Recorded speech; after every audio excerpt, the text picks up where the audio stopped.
nominations, and as you say, you're independent, so you don't have a party machine behind you. I would predict great difficulty. Well, I think everyone has 0 nominations at the moment. No one has pinned their colours to the mast totally at the moment.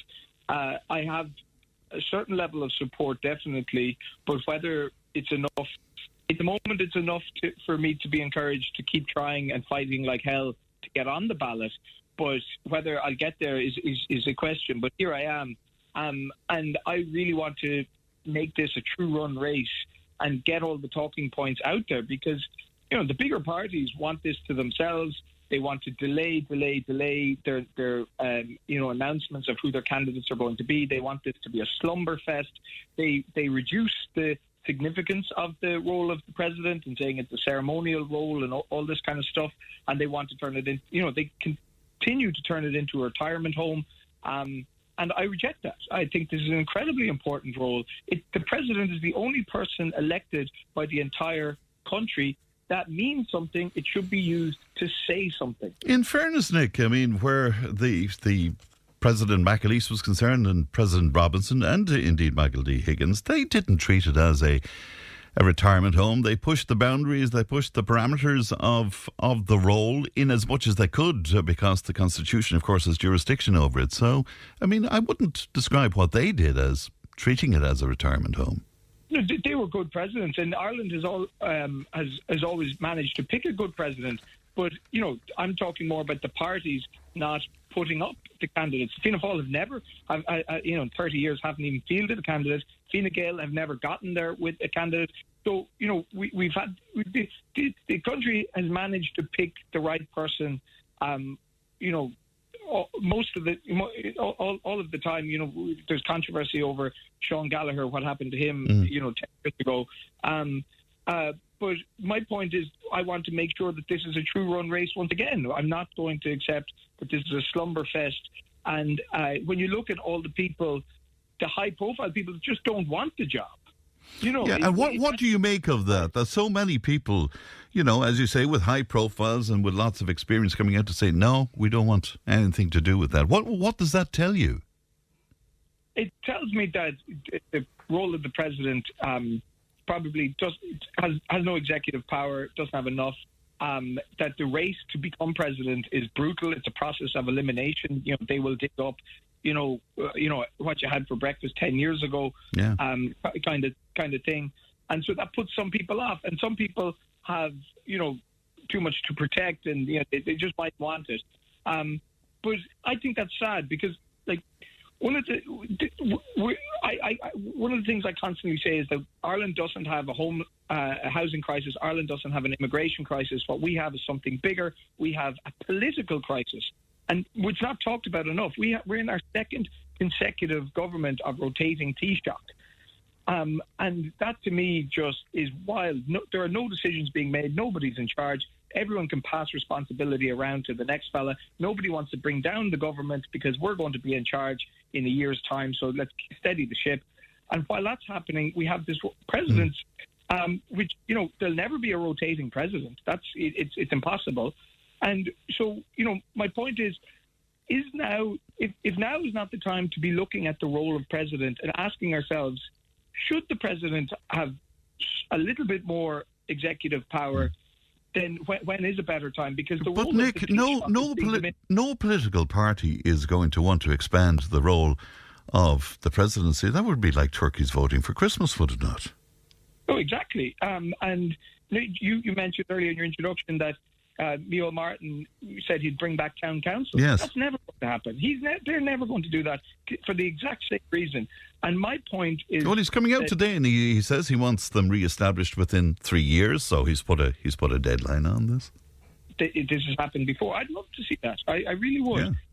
Part of my thing is that, part of my campaign is that, the president is the figurehead, let's call it, of Irish democracy. So let's look at the plumbing of democracy and ask the question, are we doing democracy right? And the answer is no, because we have no local democracy. Our local elected reps have no powers. And, we are outsourcing. We have a government that outsources decisions to NGO class, and civil servants. And I don't think that's right. And so it takes an independent voice, someone like me, or to say these things, because from within inside the big parties, you're not allowed to say these things. And can I ask you about, I mean, you're running as an independent, but did you have party affiliations over the years? No, I've always been pretty, neutral. I would have grown up in a Fianna Fáil, Fine Gael house, like the whole country, basically. The two parties that have been in power. And, but nothing in me wants to join either of these parties, because I'm not in this for a salary or a job. I'm literally in this to speak up for Ireland. And have you been approached by any of the newer party organisations, for example?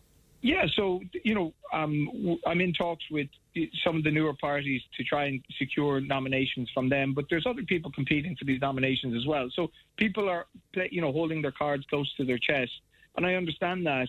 But, the difference between me and every single other candidate is age. I'm 35 years old and I don't own a house. Everyone else in this race, he seems to be, at retirement age and has multiple houses, and many of them are millionaires. So it's like, what kind of president do we want? Do we want someone who understands, generation rent, who has queued up to rent rooms in apartments, who can barely get a mortgage to buy something affordable, But again, and I mean, I'm taking on board what you're saying, and it certainly would reflect what our listeners are saying to us on a daily basis here. But the issues that are of great concern to you, whether it's housing, infrastructure, economics, and indeed immigration, we'll talk about that in a moment as well, they're beyond the role of the presidency, of the Irish presidency, because of the nature of it. Okay, but the actual role of the president, executive, very low executive power, signing bills, that's fine. That's not too difficult to do. I'm the only one in this race, well, maybe one or two others, with actually 10 years legal experience. I've worked as a solicitor for 10 years. When it comes to, I've gone to the Law Society and passed my constitutional... Well, Mary Hannafin does have a background in law, and Catherine Connolly is now being mentioned as well, and she's a barrister as well, yeah? They're the two I was referring to. So I'm qualified to do this job on a procedural level. You can't question that. But it's the job. The president is also a voice for the nation to speak up for Ireland, and these are the issues that I want to speak up on. But you can't do that as president. I mean, you can do it in a campaign, or you can do it when you're chatting to me now. But the moment that you move into the Áras, you can't do that. Well, how did Mary Robinson progress her objectives? Same as Michael D. You can speak out on certain issues. You don't need government approval for absolutely everything you say, only in a formal capacity when you're addressing the nation. But the two people you mentioned, it was mainly on international human rights that they spoke out on. It was very rarely they had much to say about domestically what's happening here, because the government would have tried to shut that down, needless to say. Well, okay, but I'm just telling you what I'm going to say. I'm not going to... I'm speaking up for Ireland. There's a clause in the Constitution, right? 9.3. Fidelity to the nation and loyalty to the state is the political duty of every citizen. But fidelity to the nation it trumps loyalty to the state. And my fidelity is to the people of Ireland, to the young people. I feel politically homeless. So do so many people. They are not happy with how the government is passing the buck. Again, come back to normalising this concept of the rotating Taoiseach. This is bizarre. We constantly say there are so many issues in the country around housing, homelessness, and then when someone like me comes along and says, "Look, guys, we need to have radical candour and talk about these things," then you say, "No, you're not allowed to say this, Nick." So no, I reject that. I am speaking for the Irish people, and people support me. There's a reason you got so many WhatsApps and texts to have me on. It's because people love what I'm saying, because I'm speaking honestly. But how much do they love what you're saying, Nick? And I mean this with the greatest of respect, but you haven't been successful in the local or the national elections. In fact, I think I read something last night. You were quoted as saying that if you were to lose those elections, that you would take the hint. Yeah, I said that at the start. I gave up a career to do this. Of course, but right? you haven't taken the hint about losing out on local and national elections. So well, maybe I'll take the hint on this one. But it's very difficult to break into politics. Especially as an independent. Yeah. If I'd seen a Paul or Fine Gael written above my head, I'd have a much better chance. But as an independent, people are like, oh, is this guy serious? Is he going to stick around? It takes a few goes. It took Catherine Connolly on her third go at a national election to get in. And look where she is now. She's the second favourite for the presidency. So this is a long game. And when I say I take the hint, I respect people's vote. But I was running in an area where I didn't grow up. I'm not from Dublin, as we said at the start of this call. I'm running in Dublin-based South, which is the most high-profile area. I'm very happy with how I did. I knew I didn't get in, but I'm very encouraged by the levels of support, and it's just not the numbers of support. It's the key business people that actually get on to me, and high-profile people that say, Nick, we actually love what you're doing because there's nobody else actually calling this out. And it might be useful for you to know that some breaking news then that Sean Kelly has ruled himself out of seeking that Fine Gael nomination for the presidency. That's kind of interesting, isn't it? Yeah, it certainly is. Mairead McGuinness is probably a shoe-in now. Yeah. She'll be one of the leading favourites. I think he probably saw the writing on the wall within the party. The nature of the presidential election, or the campaign indeed, Nick, is vicious. It's often a bloodbath, and you alluded to this earlier on. But I'm sure that your opponents would have a field day attaching your thoughts on immigration, for example, to far-right ideology. Would you be prepared for that kind of bloodbath? Yes, no. I'm here for that. One of the terms I use is radical candor. If you love something so much, you deserve its full and true honesty. Okay, and I love Ireland. We deserve to have to be honest to what's going on. And the thing that I point out about immigration, I focus on the costs and the money.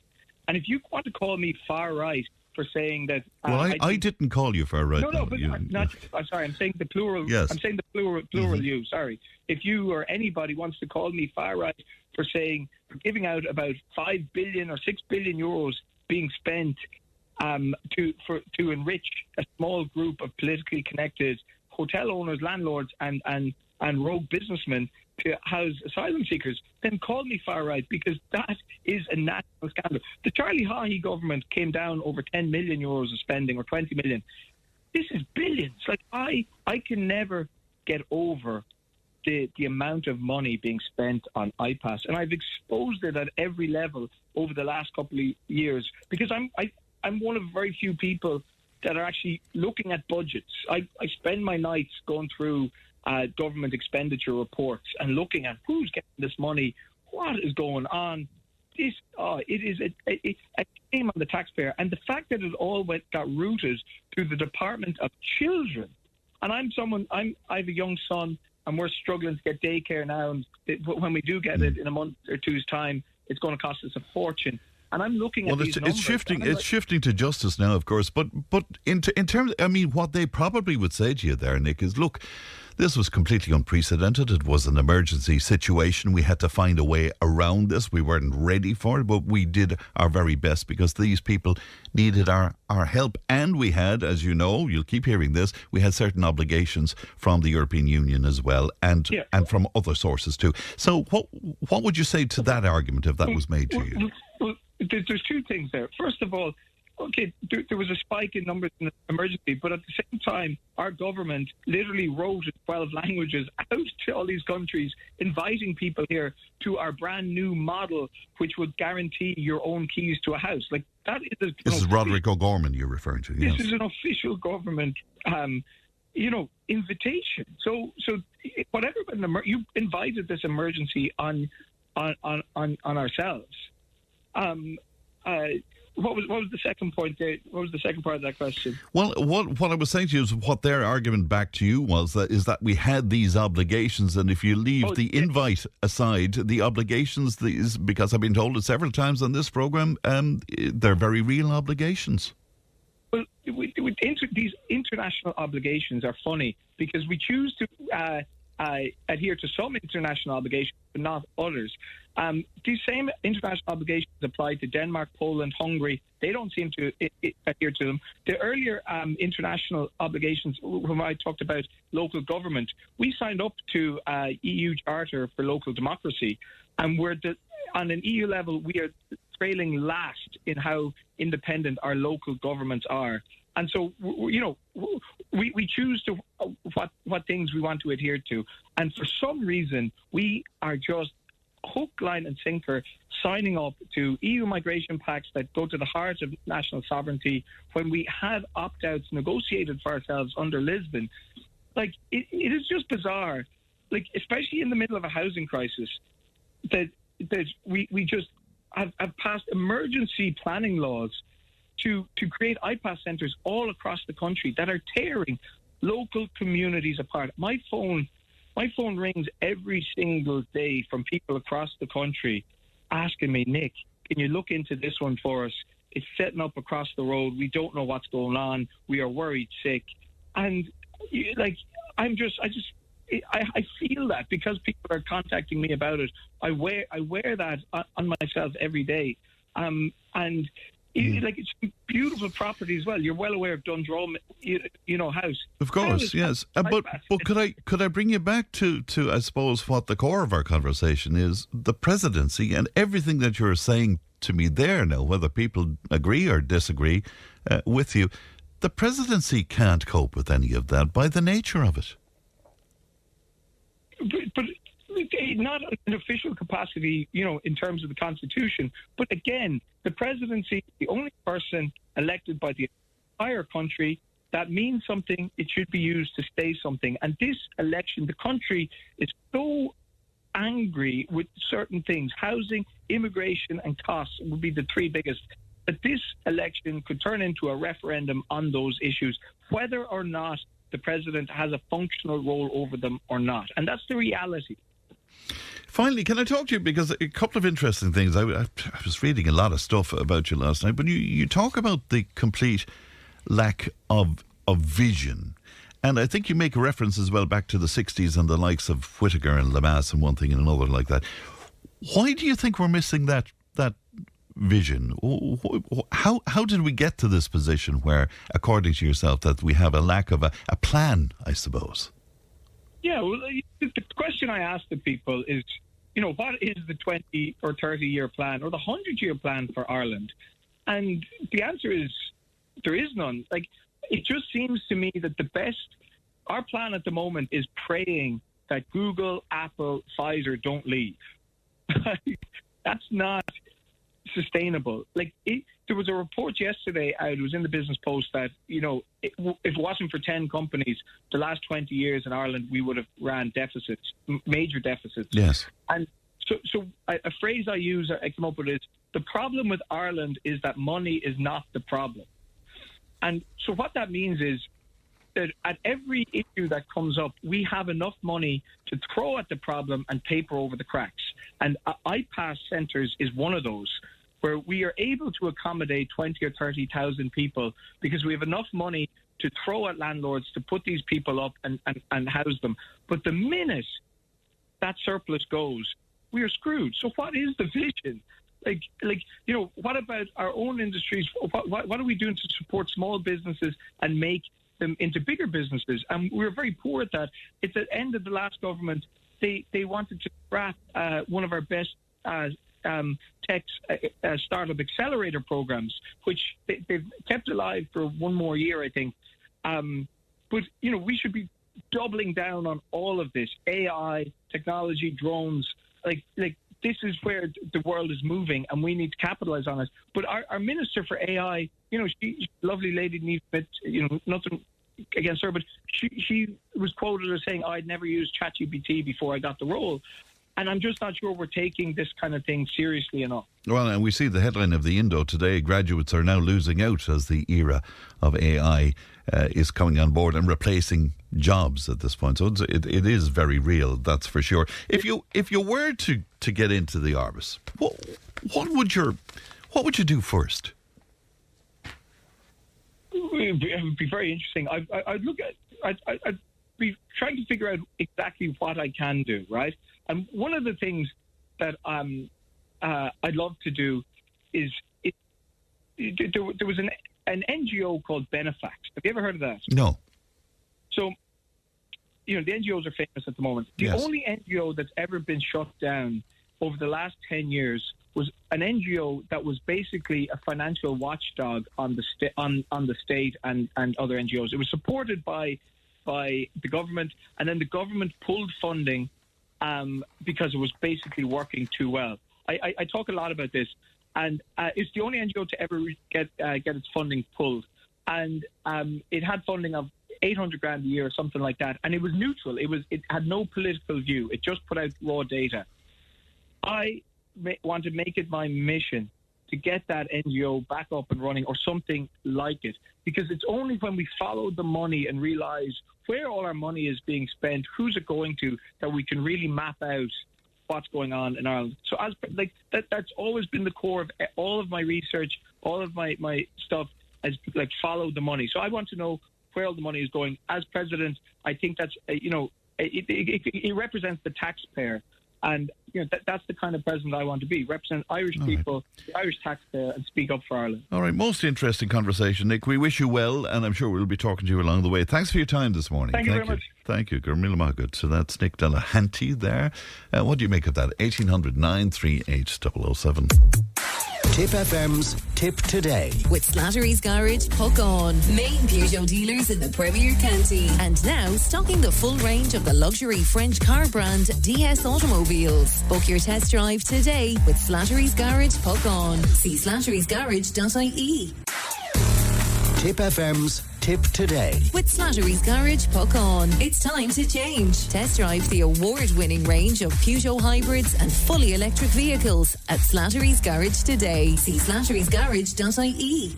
And now, some reaction to that conversation there with Nick Delehanty. Dave from Carrick says, Nick sounds like a breath of fresh air. Just hope the politicians give us the opportunity to vote for him. Seems like a David versus Goliath story, though. But anything can happen. Another listener says, that's Jim in Tipperary Town. Fair play to him. He's getting my vote. Class act, it says here. Somebody else saying another headbanger looking for a platform and getting it. Try running as a TD and get experience first. Well, he did try to run as a TD. Somebody else saying, as a full-time family carer, I'll be voting for Mick. And then in on WhatsApp, let me just bring you some of that as well. Fran, it's a crying shame if somebody like Nick does not get on the ballot. He's got passion, it says here. Nick has good intentions, Fran, and knowledge, but as an individual going into the Oris, he would have to align to a party in his views and intentions swallowed up as they are backed by the old boys club. Somebody else saying that Nick is a breath of fresh air and wishing him luck. Somebody else saying Paddy Fong still looks... Oh, that's Paul Lafford saying that he still looks like the better prospect for the presidency. And somebody else saying, absolutely disgraceful journalism. The presenter is extremely biased against Nick. And it says here, disgraceful that you said you haven't taken the hint. I didn't say that. He said that himself. I was quoting from an interview he did in one of the online magazines where he said that if it were to be the case that he would lose the local and the national election, that he would take the hint. So he said it. I didn't say it. 083 311 3311. John O'Donovan is with me. Good morning to you, John. Good morning, and can I preempt, in case anyone wants to dig into my background, Fran, that I have Weetabix sometimes alternating with porridge for my breakfast. That's a disgrace. You definitely won't get into the hours with a healthy breakfast like that. What about your own thoughts on the presidency, John? I'm not sure if you got a chance to hear that. I did. I was listening to the whole lot. I was very impressed with Mick. I wish him all the best, but unfortunately, I don't think he'd be successful because I don't think he'd get the nomination. If he did, I'd be the first to congratulate him. But unfortunately, the passion that he spoke with this morning, Fran, right, is going to be completely stifled once he gets into the office. We all know that. We've seen down through the years